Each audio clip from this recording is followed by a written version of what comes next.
Hey, what's going on guys, my name is Bass, and in this video I'm going to be going through my Warlock class. So my Warlock class is my main class, and I often get people, looking around and inspecting your character, but obviously when you inspect someone you can only see the weapons that you actually have on, so weapons and items that you actually have equipped, and not the ones that you've got stored up. So obviously, you do swap from weapons from time to time and switch loadouts, so I thought I'd go through all my weapons just to sort of show you what I've got stored up and what weapons I use. So, of course, using the Sungsinger class in this case, this is key for PvE, obviously because it's resurrection ability. If you're doing an L34, 35 PoE, you want to be able to resurrect, and the same goes for the Nightfall. So, you don't want to be dying. It's a hard feature to live without actually now with other characters. So, this is probably my favourite character, without a doubt actually. And then, of course, I have the Void Walker, which I use for PvP. On the rare occasion, I actually do spend my time playing it. So, now moving on to primary weapons. My primary here is the MSI A10 multi-tool. This is hands down my favourite weapon on the game. It's a very, very good weapon. You can't really, you just can't deny how good it is, to be honest. Favourite perk on this has to be Third Eye. This is crucial for both PvP and PvE. I would really like to say how good it is on PvP. Obviously with the radar always being active, that's a crucial perk. And as far as the other ones go, it doesn't actually do too much else. All you sort of need to understand is that it's very, very good. Combine that with fast reload, the fact that you can aim down sight quicker, and you've got yourself a good combination. So like I said, definitely if you can get hold of that weapon, do so, use it. At first I didn't like it. When I first acquired it, I thought it was a bit naff, to be honest, and I did consider getting rid of it, but then I thought I would grind through to try and get the Pack and Heat trophy, and I've never really looked back, so glad I didn't. Right, other weapons I have here, so I've got a couple of autos. I don't actually use these anymore. Then we've got a spare scout rifle that I can pop on if I need to switch to my Gallahorn, so you'll understand the problem of having to switch exotic weapons, which I explained in a feature I would like to be added video. And then I have the Vision of Confluence. Then we have the Fang of Ute, so I'm yet to use this weapon, however it does have some interesting perks. Obviously you've got the increased reload speed when the mag is empty, you've got the radar staying active while aiming down sight, and highlighting enemies, so I'm definitely gonna have to give this one a try. It's a bit more of an ugly weapon. It's I'm gonna say fairly similar to the MSI in regards to its feel, but it's okay. You then have obviously Hive Boost as well, so this is from Crota, I believe. So, it's definitely worth giving that weapon from a comparison between the MSI and that one. Obviously, reload speed is less, but obviously I don't have the unlocked node yet. It does have more impact, but less bullets. There may be a node to increase, yes, you can increase the maximum ammo capacity. So, hopefully I'll increase the magazine size. So, that should be a very, very good weapon. So, if you can get hold of that one, give it a blast. And then I have the Hawk Moon. This one is a nice exotic hand cannon. I'm not really a hand cannon person, but it's decent. Quite like it. The Last Word, which I bought from Zer. I'm yet to use this one, although it does look pretty good. It actually looks quite nice. Definitely a revolver style weapon. Right, we then have the Vex, which you may have seen in my Pack and Heat trophy video. That also is a very good weapon. It's a bit inconsistent online, but if you can get it, give it a blast, you should like it. It's also very good for fusion rifle bounties, especially good on the earn bounty mission quest thing if you want to waste your time doing it, and it's very good for that. You need a couple hundred kills I think with a fusion rifle that has solar damage, so that does fit the bill quite good. And then of course shotguns or special weapons. I have the Invective. This I don't like. To be honest with you, there's not enough bullets in the clip for me to actually like it. Then have the dry rot here. This is a spare that I'm probably going to move to another character. As you can see at the moment, I'm running one with 365 damage. I did drop a piece of ferric light on this, and it's easily one of my favourite shotguns in the game. I feel like with this, obviously it's got 6 bullets to the mag, and you can melee people, and it will refill the magazine, say 1 in 6 melees, so it's quite a common refill, and it's good. You know, if you're running anyway, really, I'll definitely give that a blast, and it does a fair bit of damage as well. So we then have the Patience and Time. This is my only exotic sniper rifle, which I use on a very rare occasion. The Matador 64, which was my first weapon I maxed out. That is very good for PvP.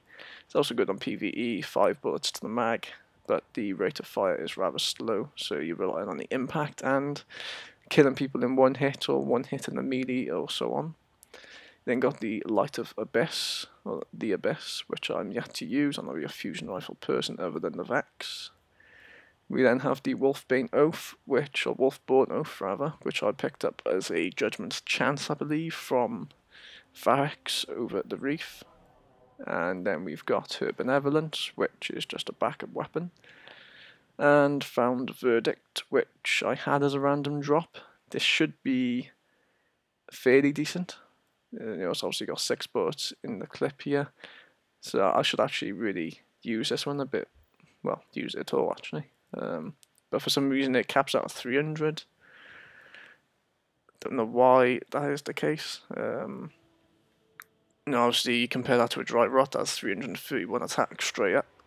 That caps out at 300, so I don't know why or what's going on. Obviously it can fire in full auto, so it may compare to the dry rot, but we shall see.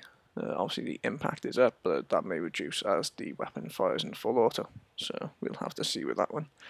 And then finally the Fellwinter's Light. This is a very good weapon. I've slightly gone off in some circumstances. It's still decent for PvP. PvE it's not amazing anymore, just simply because of the bullets. So obviously, you when you're 34, you're going to kill people with less impact, so the high impact isn't always necessary for PvE. And the problem you have is the rate of fire, so it's 6 very slow shots. So if you want to kill 3 people close to each other, it's just not going to happen that easily. And the spread of bullets makes it a bit more difficult to pick up the double kill as well. So whereas the Party Crasher has quite a wide spread, which you can pick up double kills quite easily, this isn't the case with this one. It's still a good weapon, none at least. Obviously the melee speed is decent on Crota if you're running through the first bit, so that is pretty decent. It has 6 bullets in the magazine and high impact, so PvP, use that one, it's very good. Right, for the heavy weapons, we then have the BTRD. I'm yet to drop a piece of a ferric light on this one. I wouldn't mind one which has, I think it's very good with arc damage, very good against enemies that require arc. However, I would like to have the perk where third eye, so the radar stays active. That'll be good for PvP. Hopefully I'll be able to find one that does that. I might re-roll a couple of times to try and find it, but we'll see. Other weapons we have then are just some standard rocket launchers. These are just ones I was experimenting with. Obviously, corrective measure, that's not very obvious. The fear, and this other thing with a very high rate of fire, which I'm uncertain on at the moment. Obviously most of these are useless now because I've got the Galahorn. And I also got super good advice the other day as well. So the Dreamwake is supposed to be quite a decent rocket launcher, but with the Galahorn they'll probably be redundant from now on. So I'll just drop down to my Ghost. I'm using a Frontier Shell, and I'm using the XVO Timebreaker. So you get that from completing Voltic Bath on hard, I believe. So I got a couple. You can move them across to my other character as well. So for the helmet, I'm running with the Ram. So this one, obviously you replenish health when you pick up an orb. It's very good with its lifesteal. So it almost creates like a drain. which is also very good. So definitely good for medium, and it actually looks pretty decent depending on what armor you're running. It can soon get quite ugly. So this helmet is a spear. I've then got the Obsidian Mind, which will be good for PvP because of its Nova bomb cooldown perk, but for the most part I'm not using that. Standard helmets here. We then got this one here, which makes you tougher while using the Nova bomb. This one is quite a weird looking one though, so definitely looks a bit odd. There's another standard one here. Then we've got the Apophis Veil. This one is a pretty decent one, as again you pick up the orbs and activating your super regenerates your health. So if you're running Crota, running this would be good. Obviously, if you're using the Sunsinger class, you can activate it before running out, regen your health to full, your teammates can have the orbs, and it's a win-win. So it's always decent. But going back to my RAM, and obviously just a standard one there, and this one here I just had from somewhere that, it looks decent enough, but for the most part it's not worthy of being on my character. So then for the gauntlets, we are running with the Iron Breed gloves. They look good, in my opinion. I actually like the look of them. And they have increased reload speed of scout rifles, which works perfectly well with my MIDA. Very good combination. I've then got the same one for auto rifles. And then there's a couple of other ones here which I've picked up, which I don't quite know what they do altogether. That one's got double melee. This one, reload speed of pulse. Increased reload speed of specials on this one. Same with that one. Kill the Hive with grenade has the ability to spawn an orb of light. It's not amazing because obviously it's only the chance. If it was guaranteed, it would be a lot better. A melee, this one, I'll probably say it's better than the top one, but we shall see. Then we have the claws of the Ahamkara. So obviously these are the same as those ones. And increased reload with pulse, and this one has hand cannons. So I think the Unity Clad looks decent with the black. But unfortunately, you can only have it with hand cannons and not with scout. So that's a bit disappointing. Moving on to my chest piece. So I'm running this one mainly because it looks decent. However, you can carry more ammo with special weapons, which is always good, especially with my shotgun. And you can carry more ammo with a pulse. I would like to see you can get another one which has special, or more ammo for special weapons and more ammo for scout rifles. But when I purchased this from Varex, that one wasn't there. You then get greatly increased armor and melee recharge while fighting the Vex in PoE, so that's always pretty good. Other chest plates we have just standard ones I've picked up. This is probably the best looking one, the Void Fan Investment. Unfortunately, you get more ammo for hand cannons, and I prefer the helmet. The helmet does a lot more for me in regards to making it easier to play the game with orbs drop in rather than this one just with an enhanced axiom bolt. So decent on PvP, not so good for PvE. We then have the Starfire Protocol, which gives you an additional fusion grenade, more ammo for fusion rifles, and more ammo for heavy weapons. The Heart of Praxic Fire, more ammo for heavy and fusion, further decreases all cooldowns while Radiance is active. This one I purchased from the Iron Banner guy, Lord Saladin, whatever his name is, which gives more ammo for shotgun and scout. Very good chest plate. Unfortunately, it is very ugly. Yes, very ugly. And then we've got two Purify robes here, which of course act in radiance from death, disorientate nearby enemies, so it's a bright flash. So that's very good for PvP. Bit of a cheap tactic in the Trials of Osiris as well. I know a lot of people are using that at the moment. But, you know, it is what it is. What we're going to do, I'm just going to jump to put on my Void Fan investment so you can see how good it looks. Yep, look at that guy. Very, very, very good. He's just looking tidy. Obviously you can run the standard helmet as well, which also looks pretty decent. Yep, quite happy with that one. But unfortunately, I run with this setup as it's a decent looking setup that still has, well, boasts good perks. So that's the reason why I run with it like this. For boots then, obviously this one I came out ammo for heavy weapons. I purchased these because they were 42 light. You can get other ones which do a similar thing. Unfortunately the Death Singers are cap out at 36 light. And these ones here are only 36 and have handcans, so you're kind of limited for the Warlock boots. But it is what it is, and I'm using the Felwinter's Iron Bond. So I do like it. It does have a little like hologram showing up there, which is always good. Moving on to the bomber here, I've got the Hildian Seeker, which looks like that. It's very similar to the one the Queen sells, but it was free. Got that from completing 35 PoE, I believe, I think.